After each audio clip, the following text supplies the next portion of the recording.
You are now listening to the Q&E Podcast. Is this what you want? Huh? Is this what you want? Well, come and get it, goddammit! What's up, everybody? You're listening to the Q&E Podcast, and you're here with your boy Q Hicks right now. And I got Edgar on the other line. Edgar, tell the people what's good.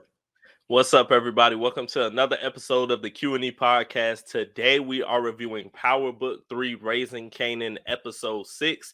This episode was titled Level Up, and this is after the 2-week hiatus that they took. They took a break after Episode 5, so we finally get a little bit of recap along with a lot of new plot twists in this new episode. We see Marv and Rock. They doing what they got to do with the apartment complexes, and we see some crazy shit going on there. We finally get the showcase happening with the brawl and everything. So a lot of stuff with this new episode. And I'm glad they did that, bro. I'm glad they didn't just feature this or center it around like Kanan or just like a few characters in general. They gave us everybody. They gave us Scrap, what's going down with him. They gave us Lulu. They gave us Kanan. They gave us Jukebox. They gave us the white girl. So everybody was in this episode, and we see what's going down with their certain situations. And we see that some of the storylines kind of met in the middle at the party. It was really like a Nexus event. Everything really just met there, and it broke off after that occurrence, man. So this episode was fire. Probably my favorite episode of the season so far, bro. I definitely fuck with this shit. I don't know if I say it's my favorite episode. Which episode was my favorite? I think it was episode 4 when Rock taught Kanan how to cook crack at the end. I think that whole episode was a that was good 5 episode for me. I think that was 5. That was 5. I think I have that. I have that episode as my number 1 still. This is a good runner up though. I definitely like this episode. The inspector trying to rape Rock.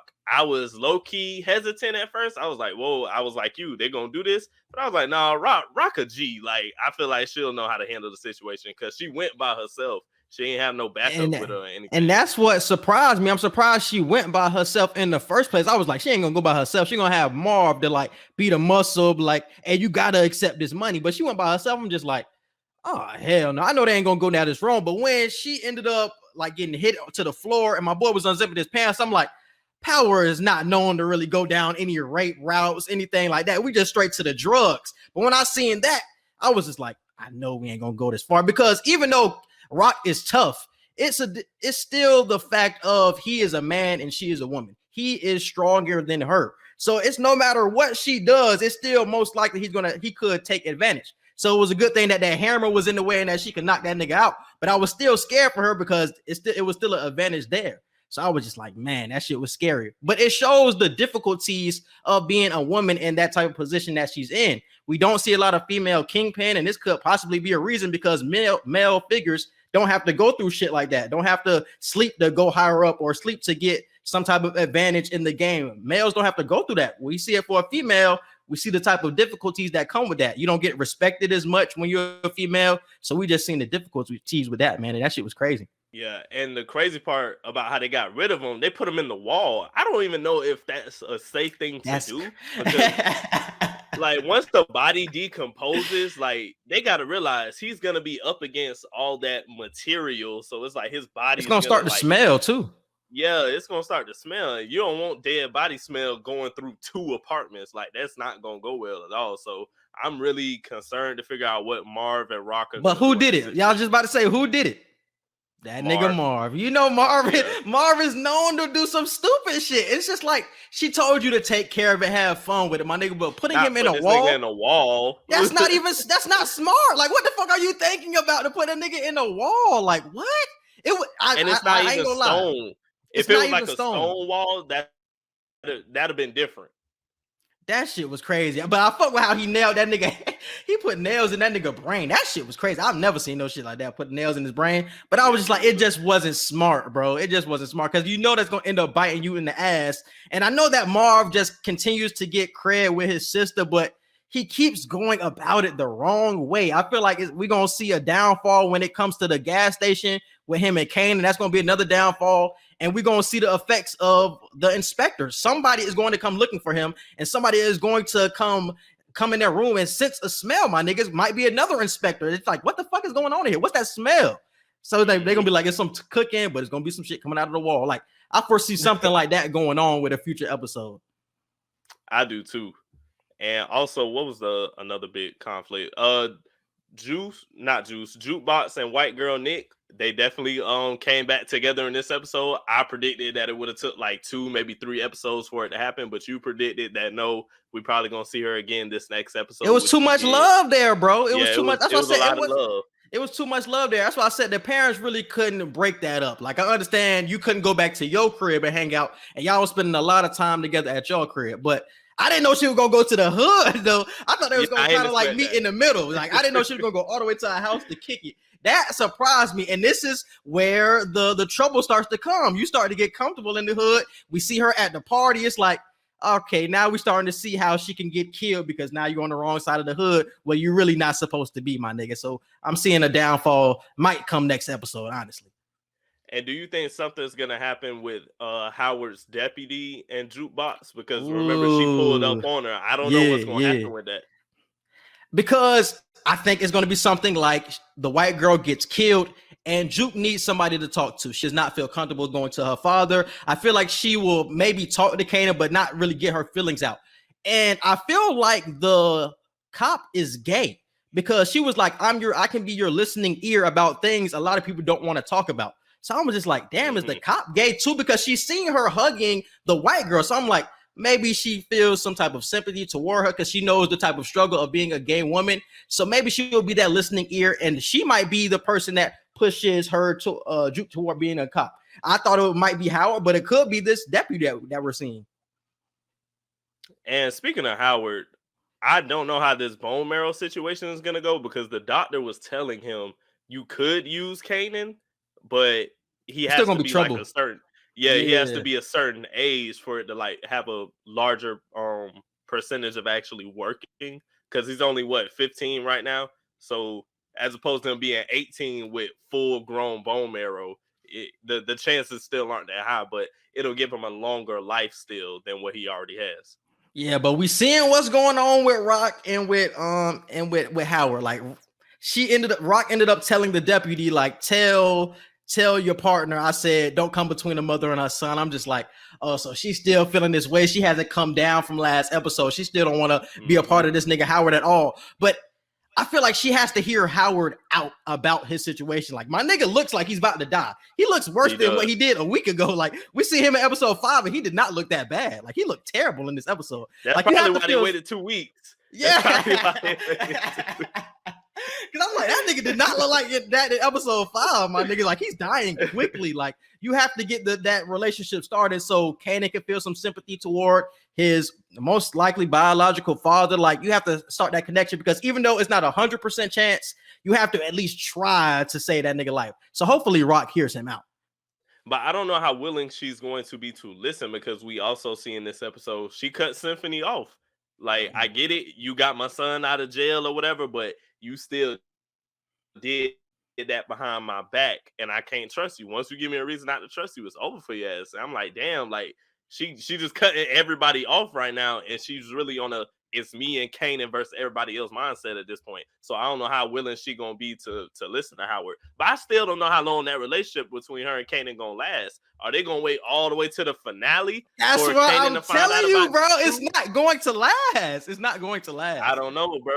I don't know what episode they're gonna throw this in because right now they're acting like that just didn't happen at all in the show at this point. And what about the white girl Linda with Marv? Like, she ain't shown up in like the past 2 episodes almost. So I don't know. But what did we say though? If you're not gonna bring back that other dude that she's supposed to be messing with, don't bring her back at all. So I'm glad if you're not gonna bring her back for real, don't bring her back. I was fine with not seeing Linda this episode. I was completely fine. But going back to your Rock and Kanan point, I had wrote this down at the end of the episode when I seen the preview for episode 7 because we seeing what's gonna happen with Kanan and Marv. Like, it looks like it's some trouble at the gas station, and he ended up telling Marv, yeah, like, you're not going to tell my mom about the gas station.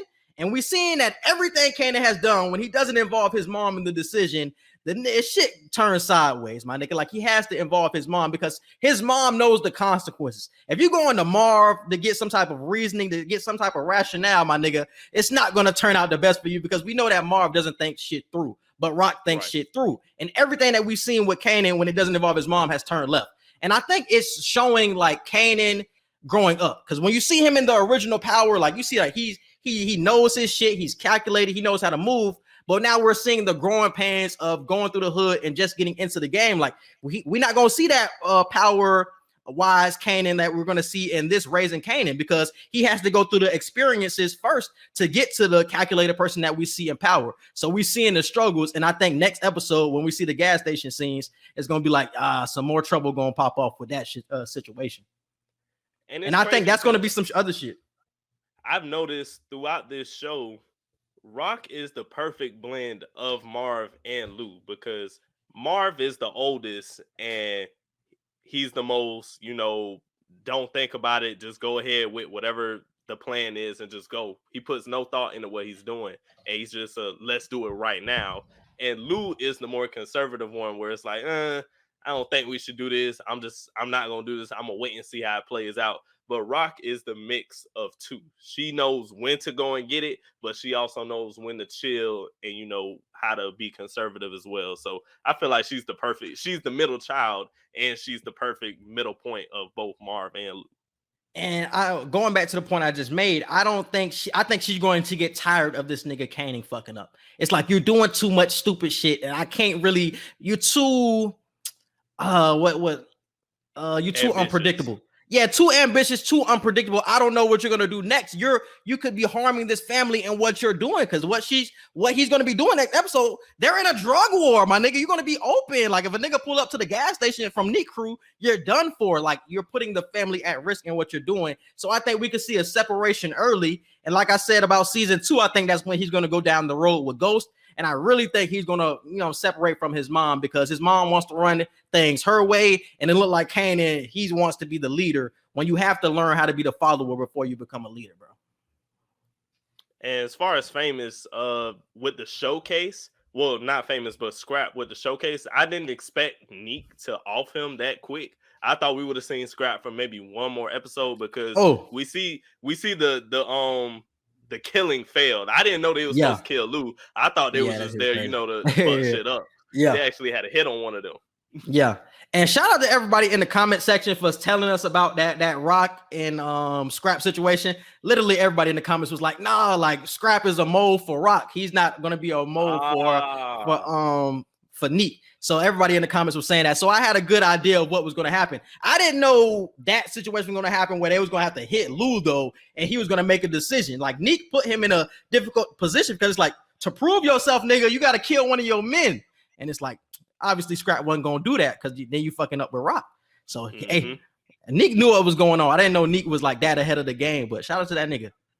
Hey, but it's the fact that Scrap told him that. Scrap told Kanan that. He was like, bro, I'm one of your mama's most loyal soldiers. Everybody know that. And I feel like that's why, again, I say Scrap was so pissed that Kanan was like just getting fed the role of like being the next head person, when Scrap really like he doing life jeopardizing missions. Like, being a mole for the ops and everything. I'm like, bro, Scrap was probably so pissed. He was like, I'm really finna die, bro. Like, I really was just doing my job.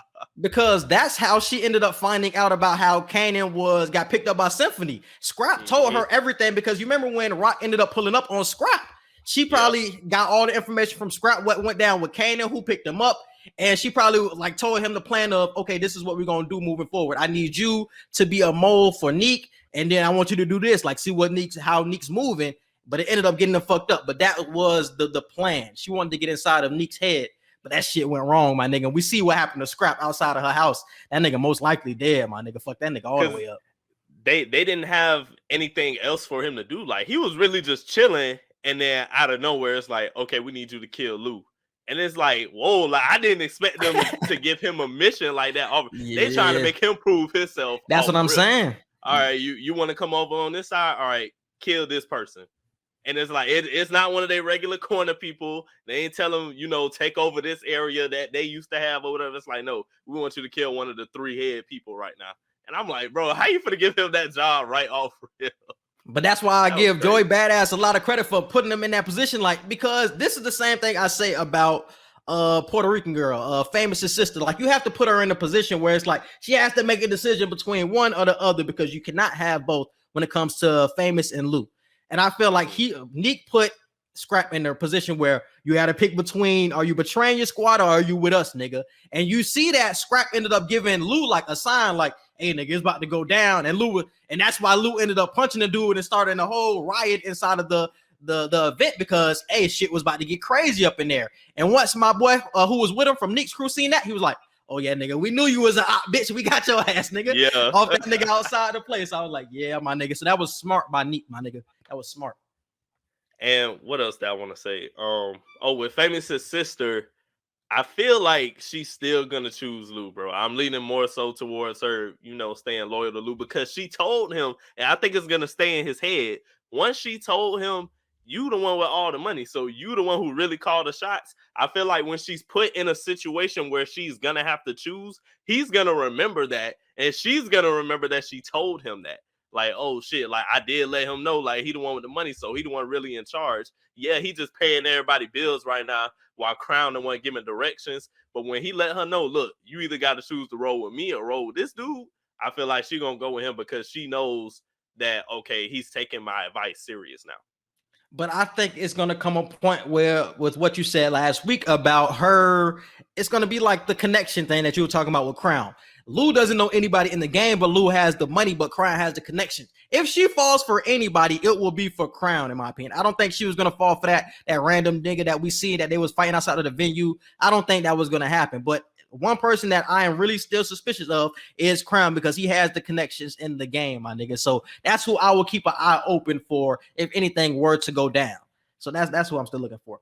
But I want to move on to this situation with my boy from Bingo. What's my man name? D'Angelo from The Wire. What's my boy name? I think they was just calling him D. I think Rock was just calling him D. Damn, I forgot his name, but yeah, D. So he cut off the re-up with Rock. So it's no re-up, no product for Rock. Now he's giving all of their product to Nique, because Nique paying her 20% overhead. So fucking Rock is out on her ass right now. She really ain't got too much to go off of. And he brought up a nice point, because we haven't really seen Smurf in the last couple of episodes. What happened to him? Because he was saying like, oh, that's what happened? Yeah, he killed him. Because he said that there's mistrust, because I can't trust you. Like, I have to have partners I can trust. I didn't know that he killed him, though. I thought he just left and he didn't tell D about it. Because he said, what line did he say?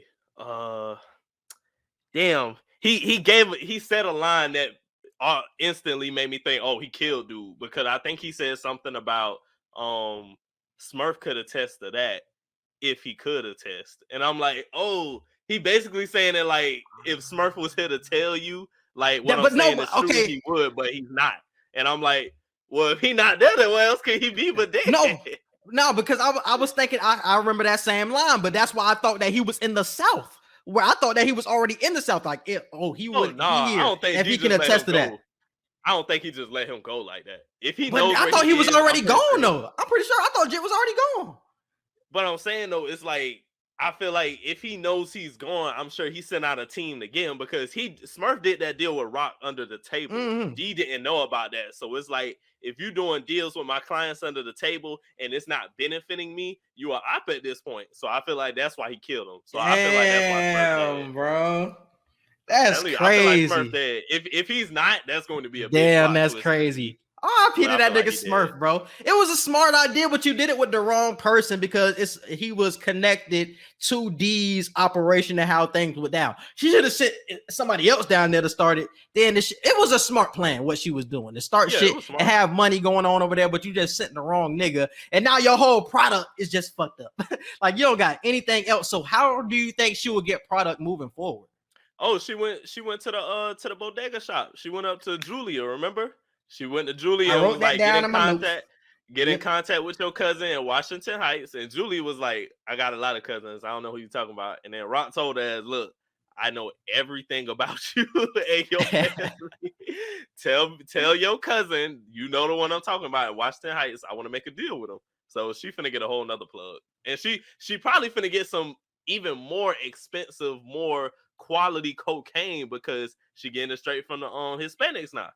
She ain't got to go through a third party. Also, they finna kill this nigga Gabriel, whoever owns the bodega, because he bust the fuck out of her face. She had a black eye. Her lip was fucked. Like, Bro, come on, man. Especially when it's a woman you're doing business with and she comes in and sees a woman's face like that. It's like enough is enough, my nigga. I'm finna get this nigga for you because she not gonna do anything. But Rock gonna put her foot down like, nah, nigga. She gonna be running this store. I'm off your ass.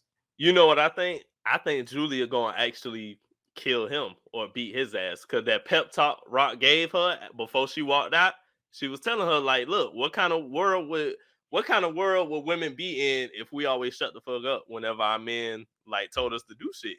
And Julia was looking like, all right, bet. So I feel like Julia probably finna kill this nigga or at least beat his ass. She needs to, bro. Cause that shit was ridiculous, bro. That shit was ridiculous. And then that nigga ain't even around. Like, man, that nigga Rock probably would have beat his ass in the store, my nigga. Cause that's crazy, bro. That was some crazy. You see, shit. He got scared on the last episode. They had talked. She was like, "If we got to renegotiate, we throwing hands." So he was like, "Yeah, never mind. Let me just shut up." So when he's not talking to a submissive woman, he get kind of shook. But Julia real submissive. She gonna shut up and just let you punch on her. So yeah, but let's move on to another point of this show, which was Symphony. We see that Symphony ended up getting caught up, found out about with him picking up Kanan, and we see that Rock is not fucking with this shit. She talking about, nah, like you betrayed me, you picked up my son behind my back, like you know that wasn't the deal. That's my son, like you ain't his daddy type shit. So we see that she ends up breaking things off with him. But one thing I did think like about Symphony was that Kanan was learning from him. In the gas station situation, he got that idea from Symphony, so I like that they did connect the dots with that. But how did you feel about the Symphony and Rock thing? Do you think she was right in breaking up with that nigga? No, she was definitely wrong because it's like, yeah, he went behind your back, but it was about the main person that you always say you not letting nobody get in between you with. He helps you by getting him out of a situation. Like, I get it, you could be mad because it's like, don't go behind my back, but he helped your son out. Your son could have got in a situation where Howard could have told him more information about me possibly being your daddy and all that shit. Symphony saved a whole bunch of conflict by just simply going to pick him up and take him home. So I feel like she's wrong for being upset with him to the point where she just cut him off. But I feel like that relationship is going to get back mended because he's still going to be teaching Kanan, and Kanan likes dude. So it's like, hey, Ma, like I really like dude. I feel like you should give him another chance. So I feel like they'll be back talking in probably another episode or two. I don't know, because he was kind of already doing that this episode. He was trying to kind of mend everything because he knew what she was going to do. Like, he knew how she felt about the situation. And it was like, yeah, I know you about to break up with dude, but hey, I told him to do it. Like, he ain't have to do it, but he did it for me type shit. You know what I'm saying? He kept the secret, but she was like, nah, he a grown ass man. Like, he made that decision, so he gonna have to live with it. It's just like, I think Rock high-key just gonna live with the situation, but I don't like it for her because now she's left being alone. Especially after everything that went down, she almost got raped. This isn't the right time to be alone with your son, and during a drug war. Like, this is the wrong time to be alone. You want to have everybody trusted on your team, and everybody seems like they're doing their own thing, and you're just by yourself holding the bag. Because we've seen it with a couple scenes this episode. She was running up to Lou, telling Lou like, damn, you doing all this shit, spending your money, but you should be helping me. She talking to Marv, talking about how Marv was on some bullshit. You know what I'm saying? Y'all ain't helping me out. And she's left holding the bag in a lot of situations. But the thing that I think is going to contribute to Rock's downfall the most, she's not willing to expand the way she gets money. She's not trying to look at multiple streams of income, because Lou was trying to tell her, look, we only got so long to like really be on top with this drug shit. Let me do what I'm doing with this music shit so we have something to fall back on if we're in a situation where we just can't re-up whenever we want to. You know, and that's why he was emphasizing to her, no, nobody is allowed to push nothing here at this showcase. This is a clean event. I don't want none of that shit. I want us to be able to have some type of revenue outside of that. And Rock just not trying to see that right now. So I feel like that's going to be her biggest demise. She's just not willing to expand. Also, I didn't even talk about that scene, but Lou a bold ass nigga for walking to my nigga Nique spot like shit was sweet. Oh, yeah. Bro, hey, he was a bold ass nigga because I seen that in the previews. I was like, I know this nigga ain't really going in Nique's spot looking for Nique, but he really did that shit. I'm just like, bruh. I wasn't surprised that they looked for that nigga head.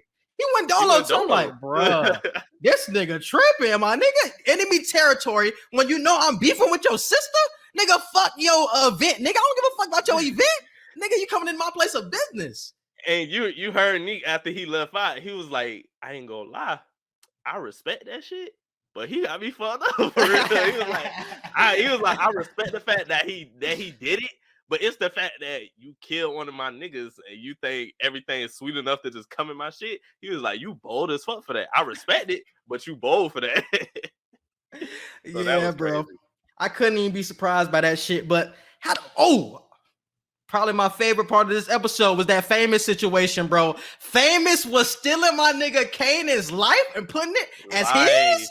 I was like, no, because I never really listened to the lyrics until this episode. When they showed Kanan's face, I'm like, is this Kanan's life? They talked about the bodega. They talked about what happened with the spot getting hit up. I'm just like, this nigga Famous is really telling lies and rapping like he's living this shit when this is Kanan life. Oh my God, that shit was crazy. I love how 50 Cent as the older Kanan, I feel like that was really more so 50 Cent talking than Kanan at that point, because I feel like that was like a real life moment pulled from a show just then of how rappers actually do that and how rappers like back then started doing that. You know, you get this Puerto Rican kid who got black friends that are in the drug game and actually do the drug selling, but you're the one that's rapping about it. When we tried to get you on, they tried to get Famous on, bro. They tried to get him selling and shit. What he did, he ran over to the rap circle and started rapping. And I thought he was actually going to be a big contributor and helping Kanan with like selling and doing corners and shit. He chose to be a rapper, but with choosing to be a rapper, you choosing to rap about some shit that you didn't even want to do. We tried to get you on, but you ain't want to do it. And I wonder if Kanan gonna like step to that nigga and say like, hey nigga, don't rap about my life, or he's just not gonna tell him about what goes down in his life anymore, my nigga. Unless you're gonna be a part of this shit, nigga. Don't rap about my shit like it's yours, my nigga. Cause the song was called Streets Need a Body. And that's literally what Nique told Rock in like episode 2. It's like, damn, the song is literally my life. The streets need a body. I'm like, bro, this nigga Famous took it too far, my nigga. He got to step to him, bro. I feel like Kanan definitely gonna step to him, because you see Famous looking at Kanan the whole time, like, oh shit, this nigga know I'm rapping. And he knew he was wrong for that shit. And bro, he knew he was wrong for that, bro. He was just like, he was stepping back. He trying to groove with the music, like, nah, nigga, you know you dead ass wrong, nigga. You know that's my life, my nigga. You rapping about. And I wonder why. I'm surprised Drew can't look at him crazy. True. But I wonder if that's why he was nervous before going on. Like he seen Kanan in the audience and he was just like, fuck. Like, I know I gotta rap, and he gonna find out like what my rap is about and shit like that. Because Juke ended up saying that Famous was dope and shit like that. And what's name was like, nah, like I ain't gonna believe that shit till I see it, type shit. I don't think Famous was nervous because he seen Kanan in the crowd, because he already knew Kanan was gonna be out there, because Kanan was there the whole time backstage with him. So he already knew Kanan was gonna be in the crowd. I think Famous was doing all that big talk about being ready and don't fuck it up, and he get on stage in front of everybody, and he the one that's actually about to fuck it up. So I feel like that's why he was nervous. That's why she took the initiative. It was like, all right, I'm finna be the one to get the crowd, because you pulling the Eminem right now. You pulling the 8 Mile right now. Definitely pulling the 8 Mile. And Juke definitely did her thing, man. Shout out to Juke for sure, man. She definitely saved that shit, because he was definitely gonna fuck that shit up. Because we see that she was nervous at first, but she ended up getting back on her feet, and we see that her and Kanan ended up mending their relationship. And we see that the white girl, who is now referred to as White Girl Nique now in the hood, we see that she takes a hit from my boy Crown. Crown put the crack in the weed. My boy put the crack in the weed. She took a hit of it. She was gone, my nigga. She was gone. Bro, do you think that would be like, do you think this would be like a male type of situation, bro, where she get the crack, my nigga, she down that path now?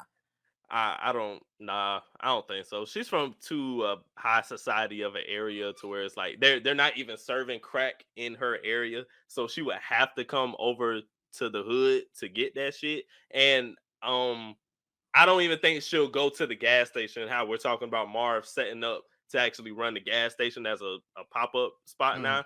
I don't even think she'll go to the gas station, because that would be crossing too many plots. For sure. That'll be crossing way too many plots. Because I only think they got like 3-4 more episodes left. I feel like that's too much.